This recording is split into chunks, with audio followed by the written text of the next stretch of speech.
panagabusar ni Velasco ket nakabalod gabot tayo sa bali manen kaso nga sangsangon na.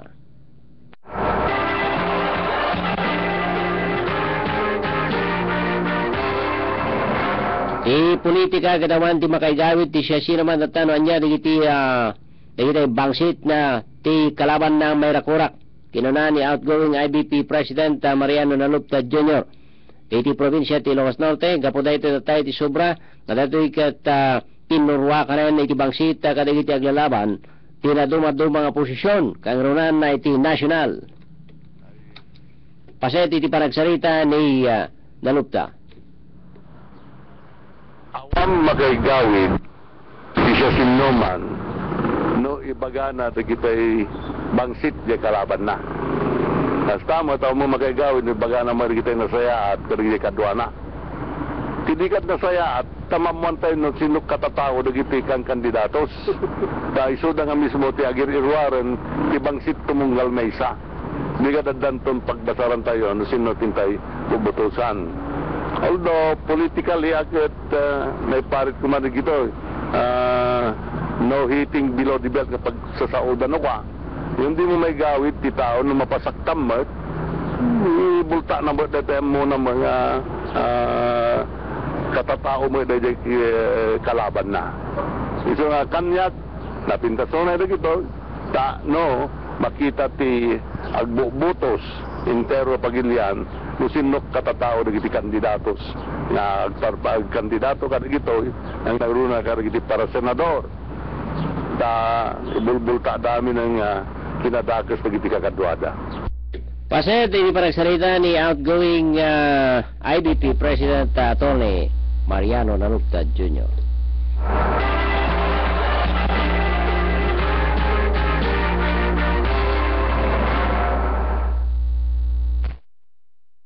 Kabayatan na ini sabali pa damag lokal kaya't nga pengen na tani Police Senior Superintendent Gerardo Ratuita ti OIC Provincial Director ti PNP ti probinsya ti Ilocos Norte nupod nga dadatadi iti Kameng Tinyo People's Army nagbasak-basak tatay ti duang barangay ti Ilit San Nicolas sa Ilocos Norte naamuan na tang naamuan yung kana kat dati kat madanin tatay ti eleksyon ket rebeng na tatang dati ket makita dagiti nadagama tang armado kalpasan nga dati ket kinupirmaran na tadi giti sumagmamano nga residente ti Ilit San Nicolas Ilocos Norte nga dada digiti armado nga lalaki iti paset ti barangay Bingaw ken Barabar San Nicolas.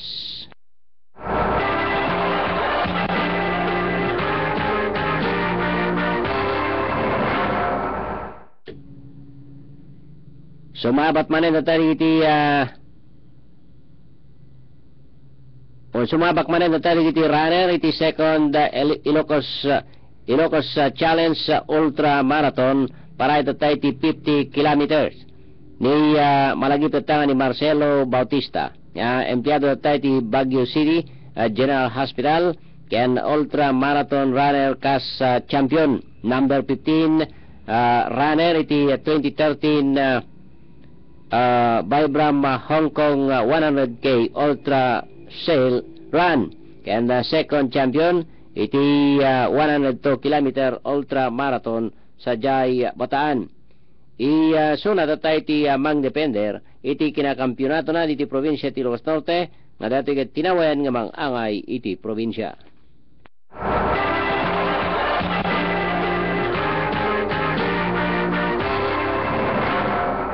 Agaro pa warong estudyante digiti naala tang agserbiya kas sa student assistant iti provincial library iti probinsya ti Ilocos Norte. Kinuna ni provincial librarian Matilde Neri iti IHub ti obra data digiti nadagkama tang estudyante ket agasis kadagiti ag-research iti library nga dagiti pangundawa iti programa ti probinsya seknan ti panagusar ti computer. Kapuanan tayo so nga mismo tatay iti nagkidaw iti provincial government kadagiti student assistant. Dagito itatay iti umawat ti sweldo nga 25 pesos ti kada oras na alamit tatay iti serbisyo dagiti dua nga information technology personnel.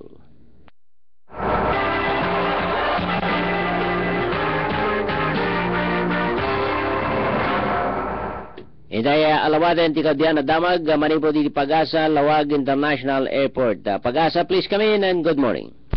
Nimbag na bigat amin at titi sasaden titi panawen, puloy ti angin manipod daya afektaran na tinakindaya paset ti Pagilian, ti Cagayan Valley, dagiti probinsya ti Aurora ken Quezon, Bicol Region, nakindaya Visayas, Davao ken Caraga, ketagbalin nga naulip, pakaibuyogan ti mawaras-waras sa panagarbis na pagbit nga tudo ken sumagmamanukimat ken gurod.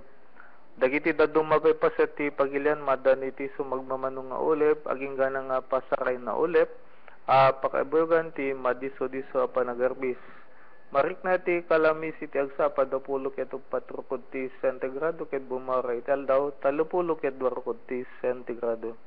Simingising ti init iti alas 6:04 ket lumnek tumalem ti oras alas 6:08. Ti nagipadamag Leonardo Pagirigan manipod diti DOST Pag-asa Lawag International Airport. Thank you very much, Mr. Leonardo Pagirigan, manipod diti Pag-asa.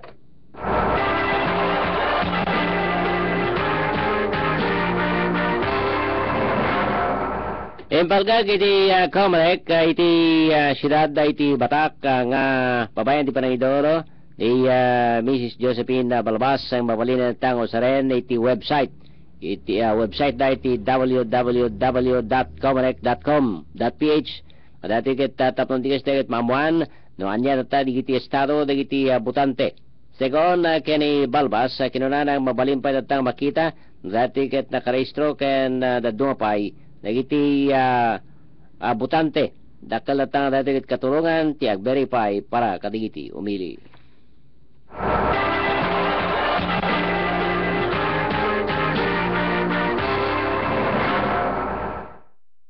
Kabayatan na panirigan na ni Director Jesus Nalupta Sr. nga rumbeng kumandatang bachelor's degree dagiti sumabag ka iti politika.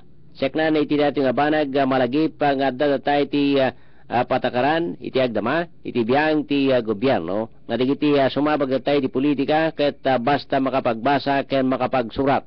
Naway iti kasta ket saan kanunungan data iti kabibiyangan ni Director Jesus Nalupta Sr. iti siyudad iti Batak. Segon ken kuana kasapulan met lang data iti kadda iti ammo digiti agbalin datang opisyal iti gobyerno. As well as bachelor's degree. Lalo na kita presidente, kada senador, kada diputado, mayor, gobernador. Namin, uri ka, nagita konsel lain. What do you expect from an unschooled board member? Sanggo ng panlungsod, sanggo ng panlalawigan. What do you expect from them? If they are unschooled, sungalino loko, data, especially the president and vice president. Imagine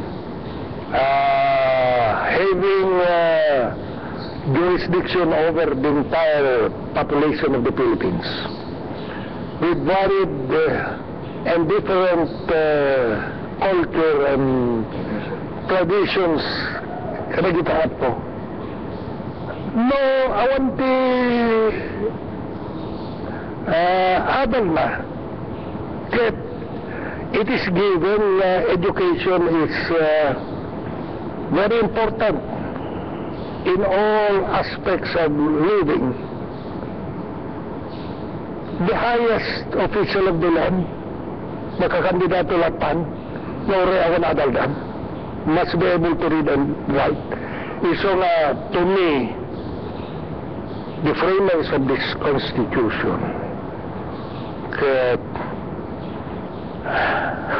hang kumati baga nga laglagda, but it's close to that. Pase di panagsarita ni INEC Director Jesus Nalupta Sr.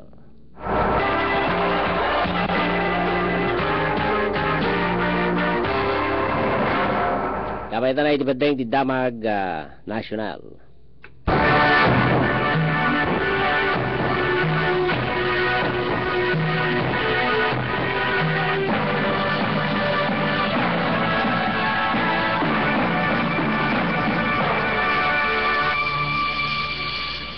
Inatendaran ni Presidente Noynoy Aquino ti panagraduar digiti PMA sa Jai Fort del Pilar, Baguio City.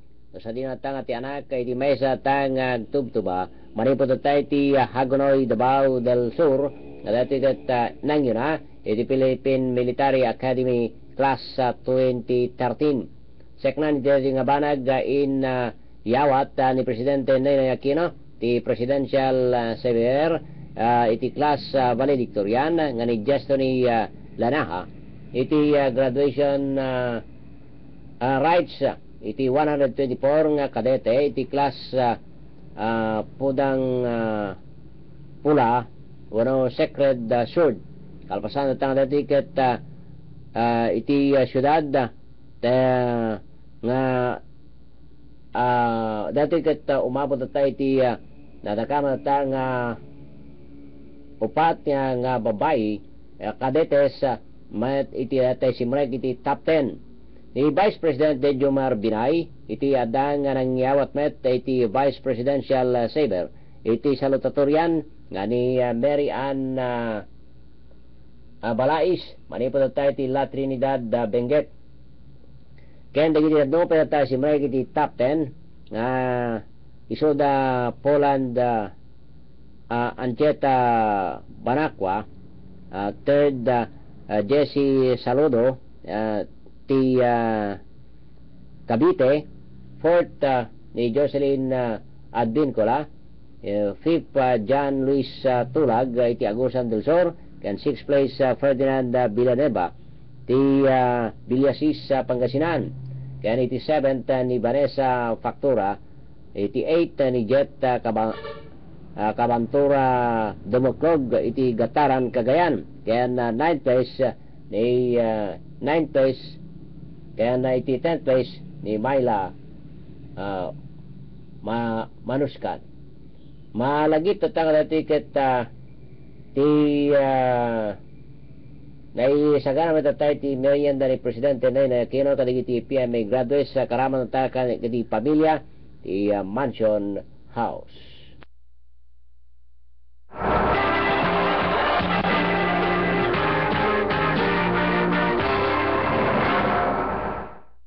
Kabayatan na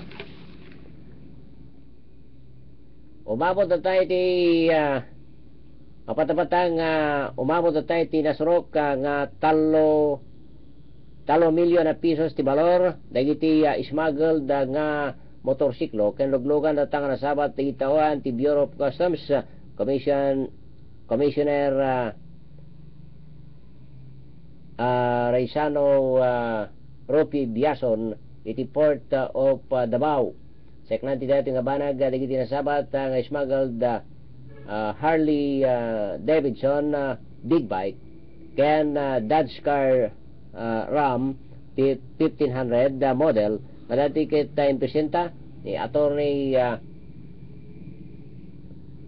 Martiniano Bangkoy District Collector ti Pasco Davao Port. Nagtaya nga banag base tayo ti report ti Harley Davidson nga big bike ket mapatapatang 1.2 million pesos kabayatan na ti Dodge Ram ket damad tayo ti 2.5 million pesos ti balor na.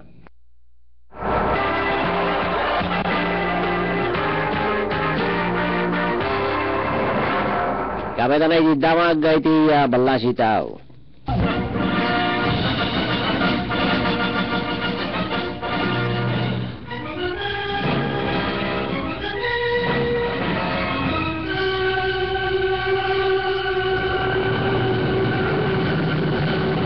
Nagbalag na tayo ti Rolling Muslims Brotherhood iti Egypt nga dati ket perperjit na tayo ti maysa nga US UN delegation on women's rights ti sosyedad tatang dati ket mangipalubos at kadigiti babae nga agbiyahe kaya nagtrabaho na tayo ken aramaten ti contraception ti maysa ta nga wanan na tayo pamalubos sa kadakwada digiti asawa ken dati ket para ipakamo kadakwada nga i-budget iti kita tatay ti pamilya nang tedmet tatay ti Islamist movement ti suportat ni President Mohamed Morsi. Iti sangapulo tang rason no apay tang rebeng na nga i-reject kay ti condemn kadagiti pagilian na Muslim ti deklarasyon nga dati dagadag ti UN Commission on the Status of Women iti sangalubungan.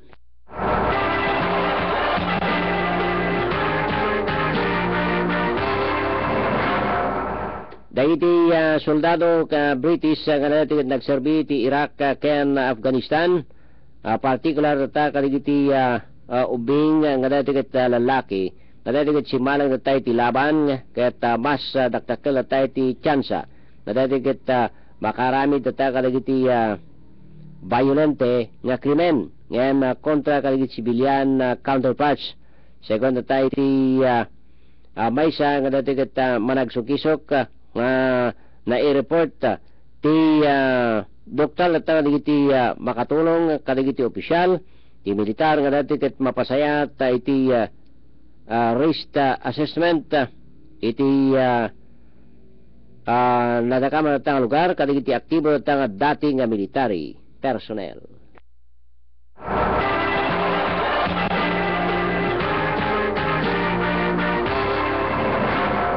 Nakita nga naidanon katakay damdamang tanga bigat kaduag ti biyang ti Master Control ni Engineer Libert Puyot kaduag ka nagpadamag iti damag lokal ni Ronald Domingo ti pag-asa ni Mr. Leonardo Pagirigan Ilawag International Airport Rene Lagadon reporting.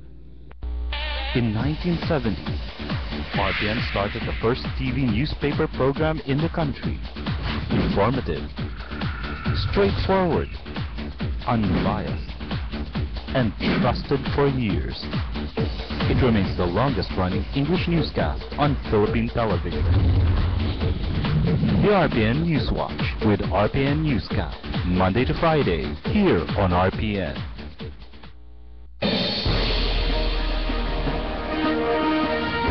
Radio Ronda ang RPN Newswatch Morning Edition.